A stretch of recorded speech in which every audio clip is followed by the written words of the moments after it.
예, 오늘은 똘수 6회입니다. 네, 벌써 6회네요. 예, 6회. 어우. 네.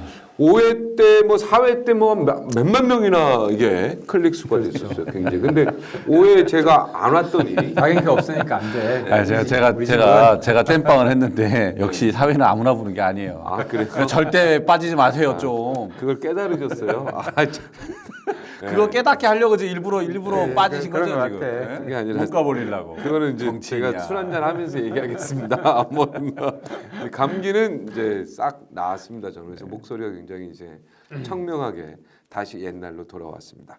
지난주에 굉장히 많은 일들이 있었어요. 네. 그죠? 제일 중요한 건 저는 외국에 다녀왔습니다. 아, 어디 갔다 다녔습니까? 싱가포르에 다녀왔습니다. 야, 네. 싱가포르 우리나라는 어때요? 이 발전 속도나 이 우리나라에 있다가 이제 싱가포르 갔으면 딱 네. 보이지 않습니까? 근데 저는 싱가포르를 가볼 기회가 없었어요. 처음 가봤어요. 되게 가보고 싶었는데 싱가포르이 그 1인당 국민소득이 5만 불이 넘는 나라예요. 그렇죠. 네? 와. 5만 불. 네. 우리는 10년 정도 걸렸죠. 2만에서 3만 가는데. 예. 근데 거기는 1년 만에 4만에서 5만 불로. 네. 그게 3만 벌써 불에서 다시 2만 불대로 떨어질 수 있어요. 네. 그죠? 그럴 수도 있죠. 지금 굉장히 어렵잖아요. 반도체 잘 경제가. 돼서 버티고 있는데. 벌써 근데 싱가포르는 벌써 몇 년 전에 5만 불이 넘었고 유지가 되고 있는데 정말로 놀라운 거는요. 첫 번째는 다양성이었어요. 뭐 아랍 사람, 인도 사람 별 막 그 멜팅 팟처럼 뉴욕 같았어요. 뉴욕. 사회가 정말 생기가 있구나라는 거를 느꼈고 두 번째는 그렇게 국민 소득이 높은데 물가가 그렇게 싸요. 그렇죠. 음식값이 한 6, 7천 원? 요 정도면 그냥 다 먹을 수 있어요. 웬만하면. 왜냐면은 바로 옆에 말레이시아에서 다 이게 싸게 수입이 되니까 뭐 완전히 네. 개방 도시죠. 완전히 말레이시아하고 원래는 같은 나라였으니까 그게 그렇죠. 말레이시아였어요. 말레이 연방이었죠. 근데 교통비도 싸요. 제가 3일 동안 무제한 패스를 끊었어요. 네. 버스, 지하철 무제한 탈 수 있는 거. 음. 그게 20불이에요. 싱가포르 달러 20불. 16,000원. 엄청 싸네. 그냥 타도 우리나라 교통비 정도인데 여행자를 위해서 그렇게 16,000원에 무제한 3일 동안 교통수단을 이용할 수 있는. 그러니까 이제 그런 것들이 노력을 많이 하고 있다는 게 보이는 거예요. 네, 거긴 그리고 껌을 못 씹죠. 그렇죠. 네. 껌, 길거리에서 담배도 아예 못 피고 길거리 담배 피고 네. 뭐 다 벌금이죠. 다 고액의 태형을 벌금. 또 하잖아요. 태형. 네. 거긴 벌금보다 무서운 게 매루칩니다. 태형. 그렇죠. 네. 그러니까 뭐 인권 민주주의 비판은 좀 받는데 네. 뭐 국민들의 생활 수준이나 아무튼 우리가 부러운 점이 많죠. 네. 근데 아무튼 그 고민이에요. 그러니까 굉장히 리버럴하게 풀어주면 그 여러 가지 오히려 민주주의로 인해서 생기는 단점들이 요즘 많이 보이잖아요. 네. 그렇다고 해서 우리가 싱가포르 수준의 그런 중앙 집중 통제적인 네. 국가로 갈 수도 없기 때문에 이미 그 시점이 지나버렸어요. 예, 지났어요. 네, 다시 거꾸로 갈 수가 없어요. 그래서 이 상황에서 어떻게 강력한 리더십을 민주적이면서도 강력한 리더십을 우리 바른미래당이 구축할 것이냐. 네. 이게 아무튼 큰 숙제고 대한민국의 미래를 좌우할 것 같습니다. 우리 이제 김대중 대통령하고 예전에 그 싱가포르 총리 이광요, 네, 리카뉴 싸웠죠. 수상하고 아시아적 가치라는 주제로 격돌했던 Foreign 서로 Affairs를 충돌했던 싸웠죠. 예. 그런 이제 주제죠. 철학적인 부분인데. 저는 그때 김대중 대통령 말이 맞다 하고 지지를 했었는데 네. 근데 지금 방금 말씀하신 기조는 리카뉴 생각이 옳지 않은가 아시아적인 뭔가 좀 특수성을 실적은 반영해야 이광요가 되는 지금 거 내고 아니냐. 있는 거죠. 그렇죠. 지금 실적은. 확실히 다르잖아요. 싱가포르는 어떻게 보면은 말레이시아의 그 후진국에서 지금요. 오만 그렇죠. 정말 지금 말레이시아도 발전 많이 하고 있는데 그게 싱가포르 덕분이에요. 쿠알라룸푸르 최근에 갔다 오셨습니까? 네. 솔직히 이런 말 아주 많이 하면요. 발전했더만요. 네.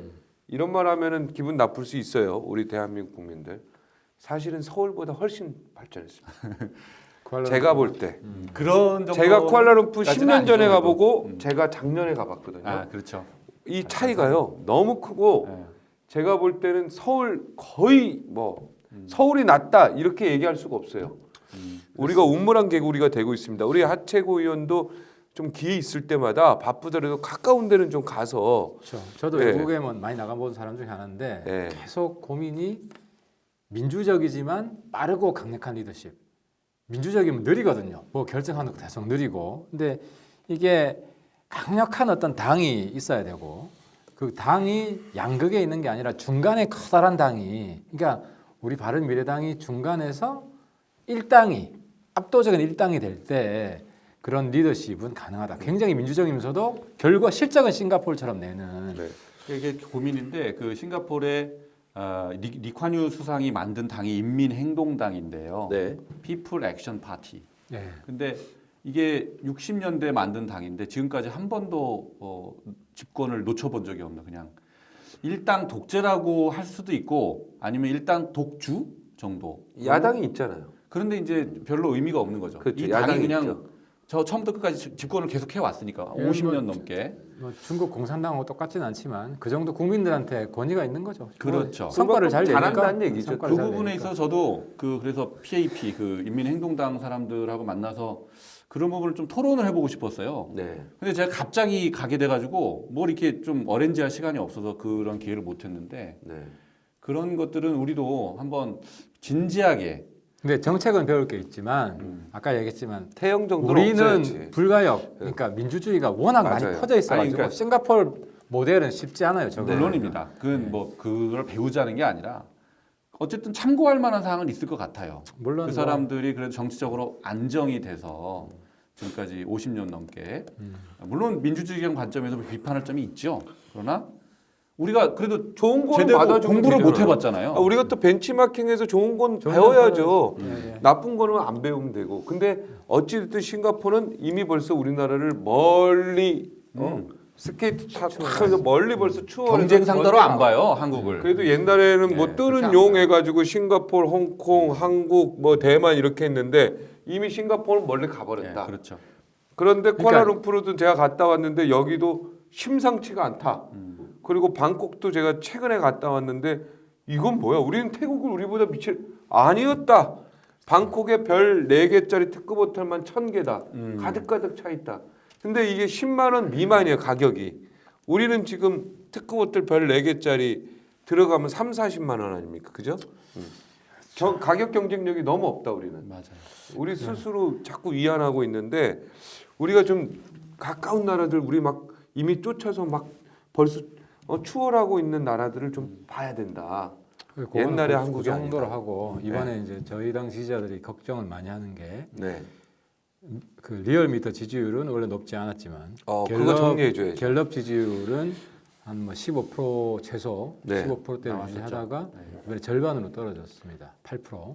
네. 서울 수도권은 어떻습니까? 서울. 거기도 비슷하게 뭐 절반으로 서울도 한 떨어졌을 뭐 거예요. 20% 가까이 정도 됐다가 되겠지. 지금 10% 정도 되는 20% 것 대 같은데. 10%. 그거는 우리가 찾아봐야 굉장히, 되겠네요. 굉장히 네. 중요한 결과네요.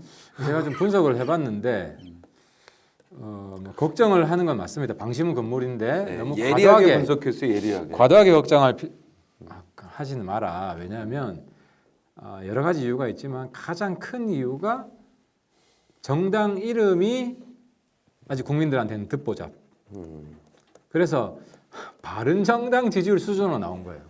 그러니까 사람들이 바른 미래당 했더니 바른미래당 바른 하니까 정당으로 하는 거야. 바른정당으로 아는 거예요. 그러니까 국민들이. 내가 그 말 딱 듣고 얘기하세요. 네. 죄송합니다. 그래서 실제로 당명 정할 때도 이런 우려가 있었어요.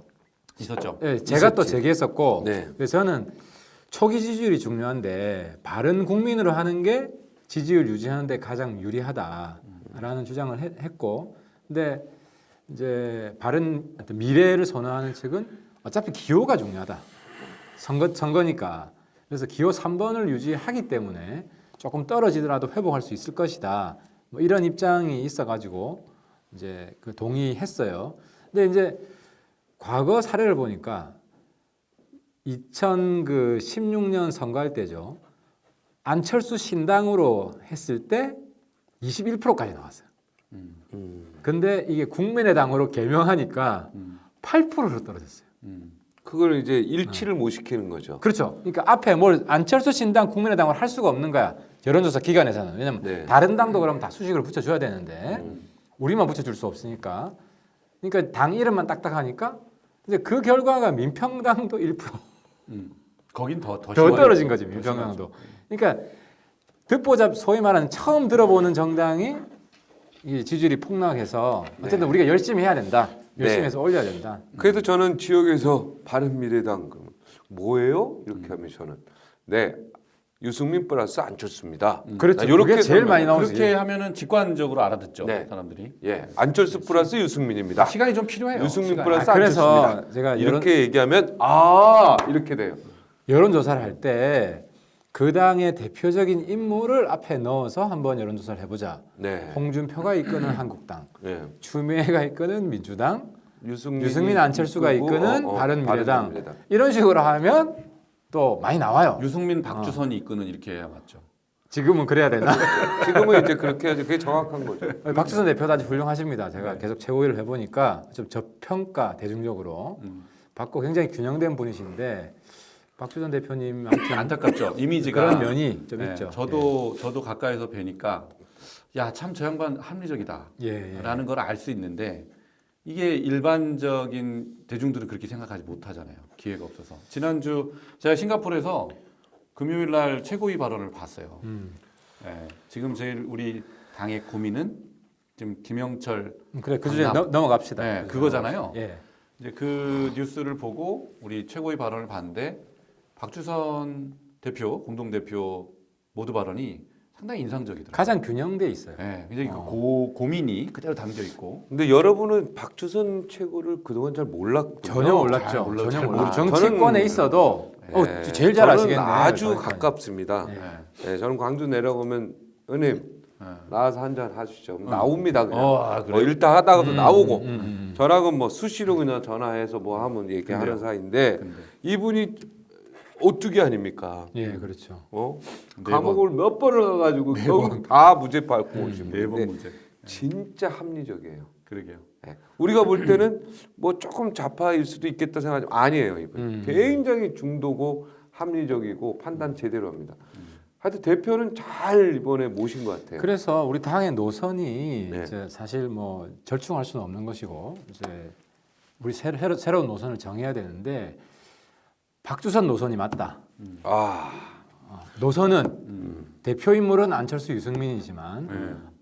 안유 대표가 노선은 박주선. 왜냐하면 4번의 감옥 기간, 오랜 기간의 그런 시련을 통해서 이분이 내공이 쌓였구나. 무쇠처럼 단련돼 있어요. 그리고 국가와 우리 사회를 보는 눈이 굉장히 정확하고 균형돼 있어요. 그래서 박주선 그 대표가 이야기하는 어록 같은 걸 정리해서 우리 당 분들도 공부도 하고 네. 야, 좋은데요? 박주선의 노선이 맞다. 이거는 굉장히 중요한. 네? 네, 자, 박주선 우리 노선이 맞아요. 주선이 굉장히 형님. 저평가돼 있습니다. 주선이 형님 저평가됐다는 우리 똘스의 일치된 의견입니다. 주선이 형 꼭 여기 한번 나오셔야 여기 돼요. 한번 모셔야 돼요. 모시죠. 예, 모셔야 돼요. 여기 그래서. 주선이 형 와서 예. 한번 주선이 형의 정치 철학과 이런 걸 한번 들어보는 시간을 한번 예. 마련해 보도록 하겠습니다. 오늘 이 방송 꼭 들으시라고 예. 네, 특별히 말씀을 좀 하세요. 예, 예, 알겠습니다. 지금 이 제가 시간에 말씀드릴게요. 전화 한번 할게요. 제가 그러다가 그러다 씹히면 굉장히 창피하지만 얼굴 빨개지려고. 예, 제가 좀 근데 그 발언 참 좋았어요. 예. 제가 이걸 오픈해놓고 하겠습니다. 전화 안 받으면 제가 굉장히 창피합니다. 전화 번호 바뀌었어. 번호 최근에 통화 안 예, 예, 하셨구나. 내가 문자 몇 번 보내가지고 씹더라고. 그래가지고 대표님 예. 어떻게 된 겁니까? 번호가 바뀌었더라고. 아 다행입니다. 난 여기서 끝나는 줄 연결이 알았어요. 되더라고요. 연결이 되네. 야, 문자는 놀랐습니다. 또 문자는 이렇게 전달이 안 되더라고요. 연결된 번호 잘 안 받던데. 연결이 되지 않아. 예, 여기까지 하겠습니다. 예. 저희 인간관계가 요즘에 많이 이렇게 소진되는 창피해라. 그래서 지금 우리 당의 아. 고민이 그거잖아요. 네, 섭외 전화였는데 그게 안 됐군요. 네. 다시 한번 하세요. 꼭. 아 참. 김영철 창피합니다. 박남 예. 이 부분이 사실은 뜨겁죠? 우리 당의 자, 예. 김영철 박남에 대한 얘기 솔직한 좀 이야기를 지금부터 해주시기 바랍니다. 저는 이번에 한국당의 통일대교 남단에서 어찌 됐든 뭐 쇼잉이든 뭐든 어떤 비판이 있든 아니면 뭐가 있든 난 한국당이 잘했다고 생각합니다. 저는 뭘 잘했다고 생각해요? 통일대교 남단에 누워서 김영철 중앙위 부위원장 특히 우리 뭡니까 천안함 폭침의 주역인 김영철의 박남에 대해서 들어놓은 거 반대한 거 나는 한국당이 잘했다. 바른미래당이 그렇게 해야 된다 이런 생각이 듭니다. 안보에 있어서 누가 뭐래도 그러니까 이게 한국당이 지금 굉장히 잘했다. 한국당 지지율 굉장히 올라갈 것 같다. 나는 안타깝다. 왜 이런 걸 바른미래당이 못하냐? 오늘 제 롤플레이를 합시다. 제가 박앵커랑 제가 사실은 강한 단호하게 얘기한다. 한번 잘한 보시면 거다. 바른미래당은 지금 저 어떤 행보했죠 오늘? 어중간했어요. 어중간했어요. 비판했죠. 사실 네, 정부를 비판한 거 점수를 하나도 못 땄어요. 다행인 것은 우리 당의 입장이 갈라지지 않았다. 한 목소리가 나갔다는 것은 굉장히 다행인데 그 입장이 뭐 한국당 이중대 같기도 하고 뭐 이랬어요. 그런데 이중대 이런 거는 결과적으로 이중대를 자꾸 의식하면 안 되고 우리는 옳은 거를 얘기해야 돼요. 아이고 그 말씀은 맞는 말씀이에요. 근데 이게 어떤 게 이중대 옳은 거냐가 의뢰해서 중요하고. 아니 저쪽 네. 따라가면 이중대야? 이야기 나 좀 따라가기 합시다. 싫을래. 이거 하면 안 되고 조금 늦었지만 같이 통일대교 남단에 같이 눕겠다 해서 바른미래당이 누웠을 때 야 국민들이 바른미래당도 생각이 제대로 있구나 안 보고. 근데 그러니까. 논평은 또 그렇게 나왔잖아요. 사실 내용적으로 반대했잖아요. 보면 내용은 그러니까 그렇게 나왔어요. 한국당은 좀 과한 표현이 많았죠. 뭐 총살을 한다든지 뭐 체포를 한다든지 뭐 두들겨 팬다든지 네. 사실 공당으로서는 하기 어려운 하지만 정치적으로는 시원해 보이는 네. 이런 효과는 있는데 그러니까 우리도 근데 청와대에 가든가 뭐가 좀 항의를 하든가 아니, 근데 했어야 돼요. 그 전에 좀 네. 드릴 말씀은 정부의 대응에 대해서는 좀 동의하기가 어려웠어요. 그러니까 대응은 뭐냐면 김영철한테 면죄부를 준 거예요. 그러니까 정찰 총국이 한 거는 맞는데 김영철이 한지는 잘 모르겠다. 그렇지. 그러니까 이건 뭐냐면 국정원이 했는데 국정원장이 한지는 모르겠다. 이런 거랑 똑같은 그렇죠. 거거든. 그러니까 그 김영철이 정찰 총국장인데 김영철이 결재한 문서가 없는 이상 네. 이 찬안함을 승인한 결재 문서가 없는 이상 김영철이라고 못 박지 못하겠다. 이런 거랑 비슷해요. 예, 지금 현재 통일전선부장이고 중앙위원회 부위원장. 아니 당시에는 노동당 부위원장. 당시에는 2010년 당시에 중앙위- 정찰총국장이에요. 정찰총국장. 그러니까 요거는 제가 제 전공이라서 네. 잠깐 이해를 돕기 위해서 음. 이제 뒷이야기인데 2010년 당시에는 제가 이제 북한 내부 취재 거의 국내에서 아주 선두 그룹이었습니다. 그래서 당시 정보를 많이 취합을 했고 네. 천안함이 2010년이었죠. 10년이었습니다. 10년 3월 26일. 네. 이게 왜 일어난지부터 좀 살펴볼 필요가 있는데 2009년 11월에 대청해전이라고 있었어요. NLL 잘 알죠. 대청도 네. 거기서 우리가 이겼습니다. 북한 병사들이 우리는 피해왔고 북한 병사들이 8명 이상 죽고 배도 엄청 파손. 배를 들이받은 사건이잖아요. 그렇죠. 우리가 김대중 대통령 때. 네. 강하게 공격을 했죠. 그래서 박수 많이 받았죠. 그렇죠. 근데 여기에 김정일이 북한이 어떤 게 있냐면 한 번 당하면 끝까지 보복을 합니다. 네. 그래서 2차로 한번 또. 그해 말에 네. 2009년 말에 11월에 이제 대청해전 있고 12월쯤에 내려왔죠. 내려와서 그 서해 사령부, 네. 북한 서해 사령부 내려와서 니들 그 안 자를 테니까 보복 반드시 해라라고 지시를 합니다. 네. 그러니까 당시에 그 서해 해군 사령부 사령관이 정명도라는 사람인데 네. 정명도가 연초에 그 기획안을 올립니다. 어떻게 하자. 근데 이제 김정일이 그거 보고 이거는 공개 공격할 건 아니다. 그러니까 정규전으로 공격할 건 아니다. 해서 비밀 작전으로 해야 된다 해가지고 정찰총국장 김영철한테 주는 거예요. 그러니까 정찰총국의 역할은 비밀 파괴, 테러, 암살 이런 거 하는 집단이에요. 그래서 이제 그 연어급 잠수함인데 연어급 잠수함이 얼마나 한 거예요? 연합급 잠수함이요. 크기는 저도 지금 군사 기술적으로는 제가 약해서 근데 연어급 잠수함인데 정찰 총국 소속이에요. 그래서 연어급 잠수함이 주된 잠수함으로 내려오고 서해 사령부 잠수정이 엄호하는 식으로 이렇게 내려왔다는 겁니다. 천안함 폭침. 천안 폭침할 때. 그래서 만약에 이 어뢰죠. 어뢰 발사해서 안 맞으면은 자폭해라. 까지 완전히 이 끝장을 봐야 된다는 식으로 이제 명령을 받고 이제 내려와서 한 거죠. 그 정보는 소스가 어디입니까? 이제 당시에 중국 내에서 네. 제가 그러니까 망이 많았어요. 네. 망이 많아가지고 우리 쪽 휴민트를 휴민트죠. 동원하신 거예요? 휴민트죠. 근데 당시에 이제 국방부에서 발표한 내용이랑 이 내용이랑 상당히 유사해요. 우리 내용은 굉장히 구체적이고 네. 이름까지 다 박혀 있고 네. 국방부에서는 그래서 아무튼 그랬기 때문에 당시에 이제 정찰 총국이 했고 김영철이 주범이라는 게 언론에 엄청 많이 나온 거예요. 그래서 국민들 뇌리 속에 김영철이 물론 김정일이 이 승인을 한 거니까 김정일이가 주범이죠. 그렇죠. 그럼 당연히 주범인 거고. 근데 이제 그 다음이 김영철이라는 게 네. 공유가 돼 있는 상태였고 공동 정범. 그렇죠. 공범이고 그리고 뭐 그 정부 내부의 기밀 문서 비공개 기밀 문서에는 김영철이 한 걸로 다 돼 있죠. 네. 자, 이게 일단 그런데 그러면 당시 상황입니다. 여기서 질문 하나 드리겠습니다. 음. 왜 평창 이 폐막식에 그렇죠. 우리가 문제 삼고 있는 그렇죠. 이 천안함의 폭침에 누구나 다 알고 있는 문서가 되어 있는 이 김영철 중앙위 부위원장 통일전선부장을 왜 저도 보냈을까? 그게 궁금해요. 그게 북한의 요 답은 제가 드릴 수 있습니다. 아니 그래요? 자문자답하시게? 네, 자문. 그러면 제가 질문할게요. 왜 하필이면 네, 김영철을 북한은 보냈을까? 김영철인가? 이게요. 네. 펜스 미 부통령이 가기 전에 무엇을 했습니까? 천안함을 둘러보고 갔습니다.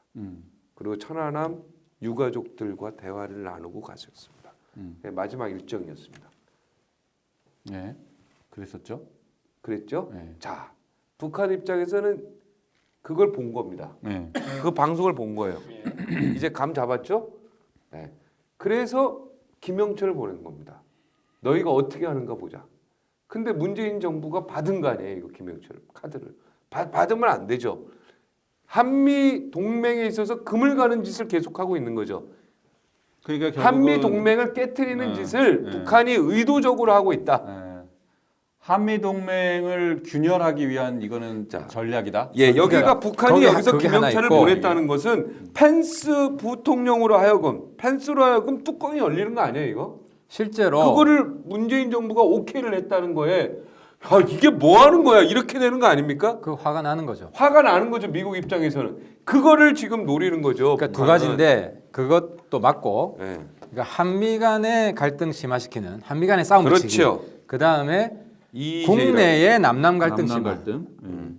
근데 이 문제는 한미 간의 갈등이 심화되고 남남 안에서 싸움이 심화되면 정무적으로 정치적으로 가장 피해를 보는 게 바른미래당이라는 거예요.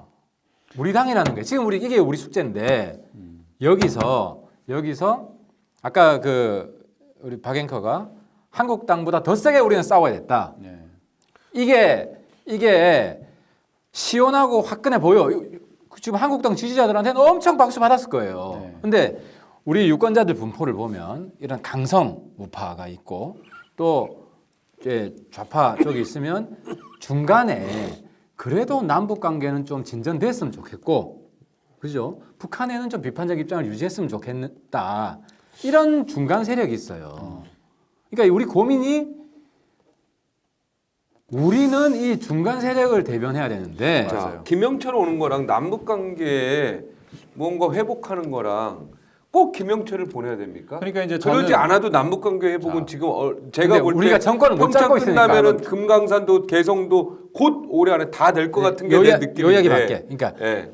보내지 말았어야 되는데. 그렇죠. 김영철을 칼자루를- 굳이 이렇게 해가지고 미국 열받게 하고 칼자를 우리 우리가 안 관계를 들고 안 이렇게 잡고 합니까? 있다는 거지. 만약에 우리가 정권을 잡고 있으면 강력히 요구해서 야, 딴 사람 보내. 뭐 최용해 보내든지 김영철은. 그럴 수 있죠 우리가. 근데 문제는 우리가 정권을 못 잡고 있기 때문에 김영철은 오게 돼 있다는 거야. 아니 그러니까 이게 지금 그 부분이 그럼 막을 수가 없다는 북한한테 거야. 우리가 아니, 잠깐만, 요구를 해야죠. 김영철은 안 됩니다. 지금 국민의 요 대목인데요. 예. 북한의 노림수는 뭐 이제 말씀하신 대로 당연히 남남 있지. 갈등, 예. 그다음에 한미 한미 갈등을 이렇게 노출시킬 수 있는 카드일 수 있잖아요. 네. 그런데 이제 제가 궁금한 거는 그러면 왜 우리 정부도 예상할 수 있잖아요. 그런 그 요청이 왔을 때 우리가 내부 회의를 했을 거 아니에요, 그죠? 네. 그러면 당연히 당연히 이거 난리가 날 거다라는 얘기들이 있었을 거 아니에요. 당연히 있고 그럼에도 그럼에도 한국당이 불구하고. 안 된다. 그랬죠. 그럼에도 불구하고 왜 왜 우리 추진했을까? 정부가 김영철을 받았을까? 저는 이게 궁금한 거예요. 자, 그 이유에 대한 답은 우리 그두 가지인데요. 저도 딱 오는데 감은. 그러니까 예를 들어 이렇게 생각해 보자고요. 우리가 정권을 잡았어요. 우리가 정권을 잡았으면 그 비공개로 요구를 할 거라고 봐요. 김영철이 보내라. 아, 보내지 마라. 딴 사람 보내라. 우리 국민 감정이 수용하기 힘들다. 어차피 뭐 김정은 지시받고 오는 거니까 뭔 차이가 있냐. 이렇게 했는데도 아니 뭐 안 받으면 우리 안 갈래. 응. 그렇게 했겠죠. 이러면은 그런 과정이 있었는지는 확인이 모르죠. 안 됩니까? 지금 모르죠. 확인이 안 그러나 되죠. 아마 그런 건 최소한 또 그러진 공개하면 않았을까요? 안 되고 예. 그럴 경우에는 우리가 남북 대화를 그래 유지하는 게 더 필요하죠. 그때는 받아야지 울며 겨자 먹기로. 이제 그랬다고 칩시다. 그죠? 그리고 또 한 가지는 어떤 측면이 있냐면 아니 오히려 저 센 놈이 오겠다는 것은 더 많은 선물을 줄 수도 있다. 더 센 놈을 저 정도 우리 대한민국 국민한테 욕 엄청 들은 놈을 보낼 정도면 반전을 기할 수 있는 뭔가를 가지고 올 수도 있지 않느냐. 그런 기대를 할 수도 있는 거예요. 그러니까 정부 입장에서는 근데 이제 문재인 정부 입장에서는 정치적으로는 이게 나쁠 게 없는 게 한국당을 키워주는 카드거든요. 홍준표 키워줄 그게 카드거든요. 굉장히 중요한 그럼 문제죠. 민주당도 같이 중요한 커요. 부분이죠, 중간이 그게. 죽어. 네. 그리고 바른미래당은 지금 없어지는 게 되는 거죠. 그러니까 없어지는 게 아니라 약해지는 거죠. 약해지죠. 네. 자, 제 생각은 얘기할게요. 아마 최소한 북한에 양심 있는 정말 그 관계자들이었다면 북한에다가 우리 쪽에서 우리 최소한 정부의, 우리 정부의 뭐 청와대 비서실이 됐든 국정원이 됐든 남북 관계 지금 물밑 저촉하는 쪽에서 최소한 청와대에서 김영철은 좀 다른 사람으로 안 될까요 정도 한 번은 아마 그 정도의 요구는 한 번 하지 않았을까? 나 이런 생각은 들고 있었겠죠. 국민을 대변한다 한번 했어야 네, 됐죠. 했어야 되는데 했다고 이걸 믿읍시다. 야, 했다고 여기서는 믿읍시다. 했다고 믿읍시다. 네, 저도 했다고 믿고 싶습니다. 예. 그리고 두 번째는 그런데 안 됐다고 했겠죠. 야 김영철 아니면 안 돼. 왜? 이렇게 꼬실 수 있지. 우리가 선물 큰 거 준비해서 가니까 그냥 받아줘. 그리고 다 이유가 네, 있어. 네. 그리고 위대한 수령 동지가 다 지시한 거예요. 지도자 동지가 이렇게. 우리는 지도자 동지 지시 그거를 다시 바꿀 수 없습니다. 이렇게 딱 했겠지. 그죠? 항상 그 북한에서 쓰는 용어니까. 그거 맞아. 한 번 지시한 건 안 한 번 지시한 거 저희가 안 됩니다. 이렇게 했겠지. 다시 나보다 북한 더 정통해. 이거 맞아. 이거 맞아. 그래요? 이렇게 됐겠지. 예? 그럼 이걸 받아야 되는구나. 근데 여기서 열기도 하고 참. 여기서 더 생각이 하는 게 뭐냐면 한미 동맹보다는 남북 관계 회복이 더 중요하다고 생각하는 거죠. 이 정부는 적어도. 근데 한미 동맹과 남북 관계 회복 이 관계에 있어서 남북 관계보다 한미 동맹은 조금 덜 중요하다고 생각하는 것 같다는 생각이 들어요. 저는. 근데 이 모든 여태까지의 정책의 그 패러다임이나 이런 걸 쫙 보면은 아니 그 부분은 프리즘을 보면 요번 김여정 내려왔을 때도 이건 뭐 여야 이런 걸 떠나서 문재인 정부가 북미 간에 만나게 해주려고 노력한 건 있잖아요. 네. 근데 김여정이 막판에 처음에 만나기로 해놓고 막판에 못 만나겠다라고 북한이 뺐거든 발을. 네. 그래서 그 부분은 문재인 정부도 노력한다는 걸 인정해 줘야 될 것 같아요. 그래서 이번에도 오늘 TV 보니까 계속 강조하는 게 뭐 최강일 북미 관계 그 네. 담당이래요. 네네. 그 사람이 왔기 때문에 네. 이방카 그 참모진들하고 물밑 대화가 있을 수 있다. 맞아요. 뭐 이런 거는 한국 정부가 요청했을 수도 있을 것 같아요. 어쨌든 미국한테 최대한 니들 성의를 보여라. 그러니까 미국 담당은 내려와야 된다. 왜냐하면 정상회담 하려고 해도 북미 간에 비핵화 협상이 좀 진전이 돼야. 근데 되기 백악관 때문에. 한반도 전문가가 지금 왔거든요. 여기 와 있거든요. 와 이방카 있죠. 회사랑. 근데 과연 만날까요? 이게 만나야지만 우리가 모든 그림이 그려지는데, 그죠? 근데 그건 지켜봐야 되는데 그건 봐야죠. 저는 우리 정부의 이번에 그 대응에 대해서 저는 우리 박 앵커 아까 말씀하신 거에 대해서는 조금 입장이 달라요. 우리가 통일되기 위해서 우리도 통일되기 위해서 누웠어야 된다라는 점에 대해서는 동의하지 않습니다. 우리는 그런 식의 자유한국당 같은 식의 그런 대응은 우리 지지층들을 실망시키는 거라고 생각하거든요. 아까 우리 하채군님 말씀하셨지만 우리는 우리 지지층들은 저는 합리적인 국민들인데 이번에 이렇게 생각해요. 이번에 그 남북한 공동 입장을 했잖아요. 여기에 대해서 무조건 그 우려를 표하고 비난을 했던 것은 자유한국당 쪽이고 그렇죠. 일방적인 기대만 막 부풀렸던 것은 이제 그 지금 현 정권 쪽입니다. 그러나 저는 합리적인 국민들은 기대 섞인 우려를 또는 우려 섞인 기대를 하는 사람들이다라고 저는 생각합니다. 그러니까 어느 한쪽도 아닌 거예요. 그렇죠. 굉장히 지금 위험한 이야기를 우리 잠깐- 장채우가 하시는데 아니죠. 더 하세요. 저는 네, 더 하세요. 그래서 기대도 있고 우려도 있는 거예요. 어느 네. 한쪽만 있는 게 아니다는 말이죠. 네. 그래서 저는 그런 국민들의 마음을 우리가 대변을 해야 된다고 생각하는 거고요. 그런 점에서는 이번 그 남북 대화 기조를 위해서 노력하는 문재인 정부에 대해서는 우리가 격려를 할 필요는 있다. 그러나 비판점은 김영철의 방남에 대해서 좀 더 솔직했으면 좋겠어요. 문재인 정부가 어떻게 대응을 했어요? 정찰총국이 천안함 사건을 일으킨 건 있지만 이 사람 김영철이 관련돼 있다는 증거는 없다 이렇게 했잖아요. 이거는 말이 안 되는 말이 안 거예요. 되지. 예. 차라리 자 북한의 노림수가 이런 거인 것 같다. 그런데 옛날 문재인 특보가 그런 얘기 했잖아요. 우리는 그러면 더 크게 이용을 해먹자. 이 김영철을 통해서 아까 하치구님도 비슷한 말씀하셨는데요. 우리가 더 큰 걸 얻으려고 노력을 하겠다. 그러니 한번 이해를 해달라. 이렇게 저는 솔직하게 정면 대응을 하는 게 우리 정부 입장에서 맞았다라는 그러니까 거예요. 만약에 청와대에서 우리 당을 찾아와서 김영철이 오는 거 좀 대승적으로 수용하자. 대승적이라는 그렇죠. 표현을 썼어요. 근데 대승적이라는 건 뭐냐면 우리가 큰 성과를 얻으려고 정말 노력을 할 테니까 뭐 다른 거 뭐 있어? 제일 중요한 게 비핵화 아니에요, 그죠? 그리고 또 김영철이니까 천안함에 대해서 뭐 재발 재발 방지나 방지 사과. 정도라도 이야기해주면, 근데 그건 쉽지는 않을 거라고 봐. 그럼 비핵화에 있어서도 물꼬를 튼다면 우리는 굳이 반대할 필요 없지. 그럼 근데 이런 노력을 청와대가 하지도 않았거든. 그러니까 우리가 볼 때는 비핵화 진전이 되겠어? 그렇잖아요. 여태까지 그렇죠. 북한 입장은 계속 핵보유 강조하니까. 우리는 그냥 추정만 하는 거잖아요. 그렇지. 그러니까 어떻게 이제- 진행될지를 모르잖아요. 근데 아무튼 근데 여기서 우리 당의 입장을 정하는 게 지금 되게 필요해요. 새로 창당한 과정인데 단일팀 예를 들어서 제가 설명을 해볼게요. 민주당 무조건 단일팀만 되면 돼. 과정 안 중요해. 뭐 꼴등하는 팀인데 뭐 아무나 북한 팀 누구 썩는 게 뭔 상관이야. 이래가지고 엄청나게 두리게 맞았어요. 젊은 층한테. 민주당 이런 입장. 한국당 단일팀 무조건 반대. 절대로 안 돼. 따로 해야 돼. 그럼 이제 우리 당 입장은 단일팀을 하되 공정한 절차를 거쳐서 우리 국민의 그런 이익도 최대한 우리 정부가 반영을 해서 이게 우리 당의 입장이었다고 보거든요. 그렇죠. 그런 기조를 유지하려고 했고, 근데 실제로 국민들 다수는 그런 입장이었어요. 그러면 그리고 한반도기 이것도 민주당은 태극기 인공기 들지 마. 한반도기만 들어. 한국당은 한반도기 안 돼. 태극기만 들어. 인공기도 안 돼, 여기는. 인공기도 안 돼. 되죠. 예. 인공기 불어고 무조건 태극기만 들어. 근데 우리는 한반도기도 들지만 태극기 인공기 같이 들어. 실제로 인공기 안 들게 할 수가 없잖아. 안 북한 들게 할 수가 선수들 없죠. 오는데. 선수단이 오는데. 예. 그러니까 이렇게 이제 입장이 갈린단 말이에요, 지금. 그래서 과거처럼 흑백 이런 상황이 아니에요. 제3의 영역이 존재하는 그렇죠. 거고.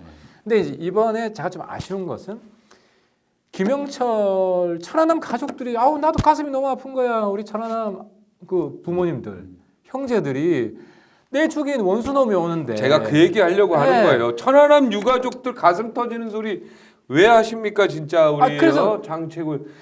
아유 진짜 아니 근데 이게 우리 세월호 유가족들한테 세월호 아니, 근데 어떤 그래도- 얘기도 못. 정말 세월호 유가족들 앞에서 정말 우리가 눈물 위에 다른 거 흐르지 않. 다른 이야기 못 합니다. 아니, 그래서 눈물 사실은 흘리는 거 제 왜? 말씀이 천안함 제- 유가족들 앞에 이런 얘기 하시면 안 돼요. 아니요. 제 말씀이 김영철을 장치가 우리가 왜 환영하자는 중요해? 말이 전혀 아니에요. 아니지. 예. 김영철은 기본적으로 우리가 반대했어야 된다. 우리 정부가. 야, 왜 대체 김영철이야라고 항의를 했어야 된다고 생각해요. 무례한 거예요, 그거는. 그런데 굳이 북한에서 아까 뭐 좀 추정하셨잖아요. 그렇게 밀어붙이면 우리가 우리 정부가 그 부분을 솔직하게 공개했어야 된다는 거예요. 이런저런 사정 때문에 우리가 이렇게 갑시다. 근데 우리는 천안함 책임에 대해서 우리가 이번에 정면으로 묻겠습니다. 라든지 이렇게 해서 국민들을 설득하려는 노력을 했어야지. 아니 그러니까 그거는 국민들을 좋아. 속이려고 해서는 안 아니 된다는 그 거예요. 내용은 좋은데 그 앞에 나왔을 때 국민이 또 천안함 그 김영철 그 오는 사람 그 막 드러넘는 거 이런 거에 대해서 반대하는 사람들도 꽤 있었을 것이다. 뭐 이렇게 얘기하는 거. 거기 좀- 천안함 유가족에 대해서 천안 굉장히 사실은- 서운해할 수 있어요. 그렇지. 자유한국당 의원들의 행동을 얘기하는 거죠, 저는. 자유한국당 의원들이 어떻게 보면 그 유가족들 배려하는 마음이 아니, 가장 컸고 있어. 국가에 대한 실제로 애정이 있기 때문에 유가족들이 그런 그 거예요. 통일대교에 갔어요. 네, 갔죠. 일부- 지금 일부- 청와대도 일부- 같이 가서 청와대도 같이 청와대 갔어요. 그 뭐 행정관한테 문서도 주고 그러니까- 항의 문서도 주고 그랬죠. 근데 이제 우리 당 입장은 제가 볼 때는 큰 성과를 낸다면 김영철이 내려오는 것도 이해해 주겠다. 비핵화에. 뭐 비핵화에 큰 성과를 낸다면 김영철이 내려오는 것도 이해해주겠다. 바람직하진 않지만 우리 바른미래당 입장이 바른미래당의 입장은 네. 그리고 또 한국당의 입장이 무슨 리스크가 있냐면요. 실제로 북한이 장난친다면은 내려가려 그랬는데 한국당하고 보수 저 하는 거 보니까 무서워서 못 내려가겠다. 우리 신변이 뭐 안전하게라도 한 거냐 해서 만약에 한국당 핑계로 안 내려가 이런 상황이 발생을 예전 하면 같으면은 충분히 그렇게 했지 않았어요? 그럴 수도 있죠. 근데 이번에 또 내려왔어요. 이번에는 군사도로로 야, 갔다는 거 그것도 아니에요? 대단해요. 군사도로로. 아, 그거 아니, 이렇게 왜냐면 동적으로 우리가 빼가지고 이건 또 다른 설명하겠죠. 이유가 있어. 일로 이렇게 가면 됩니다라고 했겠지. 또 다른 이유가 있어. 이건 또 이제 여기 뭔가 나와요. 그렇죠. 김영철이 뭔가 나올지 모르겠는데 반드시 한국 와야 되는 이유가 있다. 선물 가지고 왔어. 그거 확실해. 한국 사람들이 혹하고 미국은 불만. 뭐 이런 또 한미 갈등을 심화시키는 뭔가 있을 수 있어요. 근데 아무튼 너무 기대가 많으신 거 아니에요? 아니 왜냐하면 정상회담을 김정은이 하자고 했기 때문에 얘가 선물 하나도 안 주고 내려보내진 않아요. 그러니까 굉장히 의지는 보였어요. 거기서. 그렇죠. 뭔가는 네. 있는 자, 것 같긴 뭐 해요. 이제 오늘부터 시작해서 계속해서 이제 회담이 이어지니까 김영철하고 회담이라기보다는 이제 미팅이 이어지니까 과거를 좀 지켜봐야 되겠지만 회담 결과를 저는 일단 우리 바른미래당의 입장이 좀 안보에 있어서는 좀 확실했으면 좋겠다. 이렇게 애매하고 근데 안보는 확실한데 뭔가 이렇게 이게 좀 다른 게 뭔가 생각이 많고 안보와 뭐 이런저런 이렇게 막 그러니까. 가상하고 이런 게 나는 좀 아닌 것 같다. 그리고 지금 국민이 우리가 지금 똘스에서는 이렇게 바른미래당이 이런 정책이 있다라는 거 알지만 지금 국민들은 몰라요. 바른미래당 뭐해? 뉴스도 안 나와. 바른미래당이 이번 뉴스도 안 어떤 나왔어. 입장을 그건 했지? 맞아. 뭐야? 한국당 통일되게 누워 있는 거 뉴스 나왔어. 그리고 청와대가 너무 과하게 한다라고 해서 뉴스 나와. 바른미래당은 뭐야? 우리끼리 위안하고 있는 거야 지금. 우리의 입장은 이런 거라고. 이제 박앵커님 말대로 근본적인 성찰이 필요해요. 우리 치열한 토론이 필요하고. 근데 아무튼 안보하고 남북 관계에는 조금 이제 교집합이 있지만 좀 별도의 영역이 있어요. 그러니까 남북 관계에 있어서 특히 남북 나도 거기에 찬성인데 남북 대화에 있어서는 우리가 별개의 영역이 있어. 소극적이라는 인상을 주면 안 돼. 한국당은 일종의 남북 대화 자체가 진전되는 거에 대해서 알레르기가 있는 것처럼 보이는 거예요. 국민들이 볼 때는. 아니 그 진전되는 거에 알레르기보다는 김영철이가 오는 거에 대해서는 분명히 이건 잘못됐다고 판단을 걸고 거기에 대해서 행동으로 나선 거죠. 우리는 더 큰 그림에서 김영철이가 큰 선물을 가져올 수도 있다. 거기에 대해서 우리가 양보를 한 거고 어떻게 보면은 그렇지. 오케이를 한 거고 그죠? 그러니까 결과를 봅시다. 그래서 김영철이가 정말 아무것도 선물도 없이 왔다. 그때 통일되고 가서 얘는 누워 있게 못 올라가게 막어. 못 올라가게 막어. 너 그때 맞게 큰 성과를 못 내면 좋아요. 올라가지 마라. 지켜봅시다. 선물 없이 갔다. 그것도 좋은 근데 방법이네요. 이제 그래. 통일되게 못 가게 막는 거는 성과- 바른미래당이 한다. 인질로 성과 할까, 못 내면 그러면 너 올라가지 마. 인질이 아니라 김영철을 잡아서 처단하라 이렇게 가는 거예요? 아니지. 너 책임을 물어라 이렇게 되는 거 아니, 아닙니까? 성과 내기. 아이고, 하여튼 처단 얘기를 그렇게 하고 그러세요. 손님 오셨는데. 근데 우리는 그렇게 안 해. 그러니까 이제 아니 저는 그러니까 바른미래당이 안보에 뭐 왜 있어서 통일되게 못 가게 막으면서 안보에 있어서 확실히 하세요 좀. 확고해져야 된다는 게 단세포적으로 대해야 된다는 걸 동일시 할 수는 해서는 안 된다고 생각해요. 저 자유한국당이 지금 하는 게 굉장히 속 시원해 보이지만 사실은 굉장히 단세포적인 거거든요. 기존에 해왔던 방식이잖아요. 태극기 부대랑 똑같이 한 네. 거야. 사실 그런데 아니, 공장이 자꾸 우리가 아니야. 그거를 극복을 해야 되는 아유, 거잖아요. 자꾸 이렇게 하면서 태극기 부대를 껴놓지 마세요. 그건 우리가 굉장히 논리에 있어서 전부 자꾸 한쪽으로 잘못 가는 거고 그냥 한국당이 김영철 천안함 폭침의 주역인 내려오는 거에 대해서 반대하고 들어놓은 거예요. 더 이상 이거를 다른 쪽으로 뭐 아니, 근데 태극기 뭐 이거다 뭐 이렇게 한국당의 얘기하지 입장이 마세요. 이제 꼬이는 게 요 상태로만 딱 보세요. 국민은 아니, 요 요까지는 상태로만 그래. 봅니다. 아니 네. 내일 이제 김영철이 네. 왔어요. 그럼 한국당 입장 어떻게 되냐면 잡아 쳐 죽일 놈이거든. 그러면 체포조로 가서 잡으러 가야 돼. 뭐 무슨 이야기하는 게 네. 중요한 게 아니고. 그러니까 우리 입장은 어려워요. 대화를 어려운 시작했으니까 입장 맞아요. 큰 성과를 자, 내야 된다. 자 이렇게 그러면 오늘 여론조사 안 나왔죠? 김영철 천안함 폭침 주역 지금 방남하는 거 찬성합니까 반대합니까? 국민 여론조사하면 어떻게 나올 것 같아요? 내가 볼 때는 반대하는 게 많이 나올 거예요. 근데 문제는 많은 정도가 아니라요. 진짜. 아니 그러니까 질문이 그러니 그렇지. 그러면 김영철이 이왕 내려왔는데 성과를 내야 됩니까? 안 내야 됩니까? 이러면 성과를 내는 쪽이 많이 나오지. 아니 뭐 다시 돌려보내야 됩니까? 대화도 하지 말고. 진짜 성과 못 내면 우리가 가서 들어 눕는 거는 저는 찬성합니다. 그러니까 내가 내 얘기는 올 때는 이미 벌써 올 때 국민들의 입장은 분명히 반대였을 거란 거예요. 근데 멀리 보고 정치를 해야지. 그죠? 근데 우리는 멀리 보는데 그 멀리 보는 게 기사 한 줄에 안 나와요. 네. 아, 바른미래당은 참 미래를 보면서 멀리 보고 정치한다. 그런 기사도 나오지도 않고 뭘 하는지도 몰라. 아니 정말 우리가 위기예요. 위기야. 제 말 맞아. 틀려요, 맞아요. 위기 맞아요. 인정해. 인정하죠. 인정해. 네. 그 부분 위기 인정하고. 맞아요. 아, 진짜. 아, 넘어갑시다. 이번에 이제 지방선거 후보 그리고요. 디션이기 때문에 지금 예민한 네. 거예요. 정말입니다. 그렇지. 그게 당사자 예민해요. 얘기가 아니고요. 제 얘기예요, 제 얘기. 그리고 천안함 유가족 우리가 그분들 배려해 줘야 돼요. 아이, 그럼요. 세월호 유가족도 배려한 것만큼 천안함 유가족도 배려해. 이 사람들 나라 위해서 아니, 지키다가 간 사람 더 배려해야 배려해야죠, 돼요. 더. 해야도 더 지나치지가 배려해야죠. 않아요. 그래도 오늘 저희 이거 해야 돼요. 천안함 용사묘 네, 갔었어요. 네, 그것도 아유, 뭐. 기사가 아주 거의 안 아니, 근데 났어요. 기자들 안 따라갔어요? 따라갔을 거 아니에요. 아니 그러니까 우리 뭐 기자들 많이 따라왔죠. 근데 우리는- 기사는 안 나네요, 잘. 아니 저쪽은 통일대교에서 누워서 지금 맞겠다고 하는데 우리는 천안함 용사묘 간 거예요. 예? 죄송합니다. 쟤네들 오게 해서 아니, 죄송합니다. 우리가 더 이렇게 세게 간 거예요? 하려면은 거의 뭐 자, 투신 분 오늘 가셨죠? 갔죠. 가서 무슨 기도했어요? 쟤네 김영철 오게 해서 죄송합니다 그랬어요?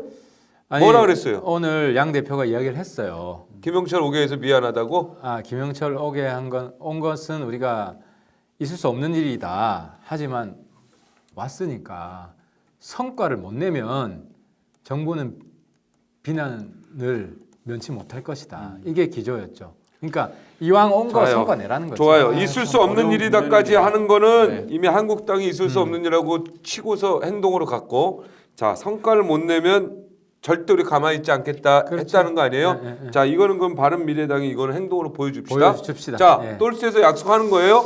보여줍시다. 하태경 최고 예, 할 수 있겠죠.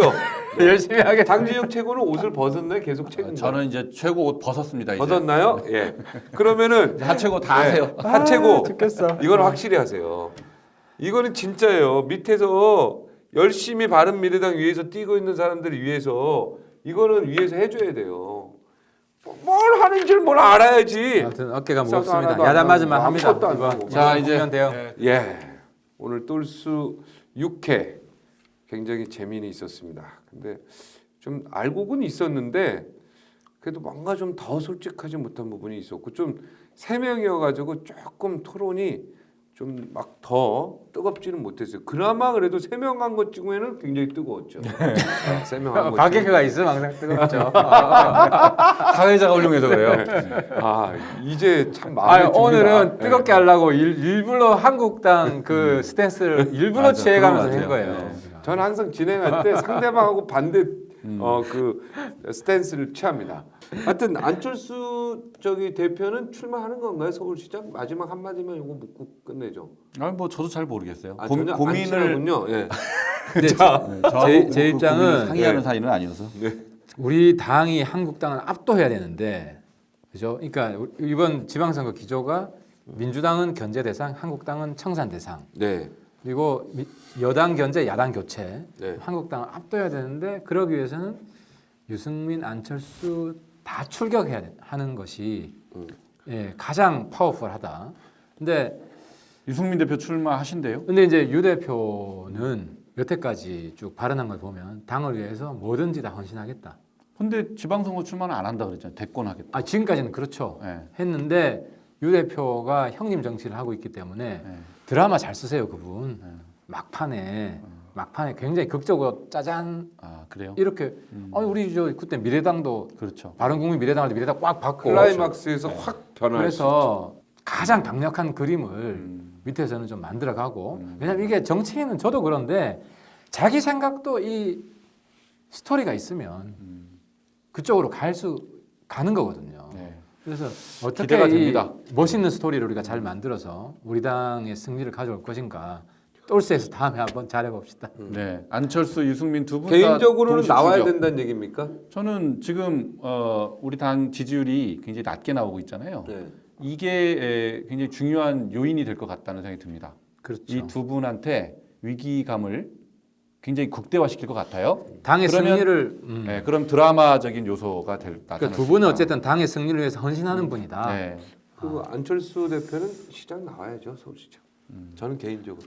근데 그럼 유승민 대표는 어디로 나와? 우리 다시 그 주제로 그 부분에 둘이 대해서 같이 고민이 나오면 많아요. 어떻게 해야 되는지 다음에 한번 우리 전략 토론을 해봅시다. 저는 답을 알아요. 하채구 의원 답.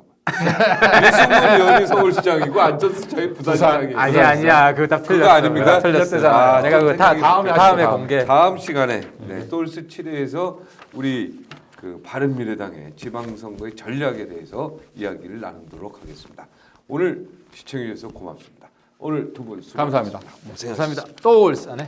자, 용기 있는 하면은 똘스 해주겠습니다. 자, 용기 있는 똘스.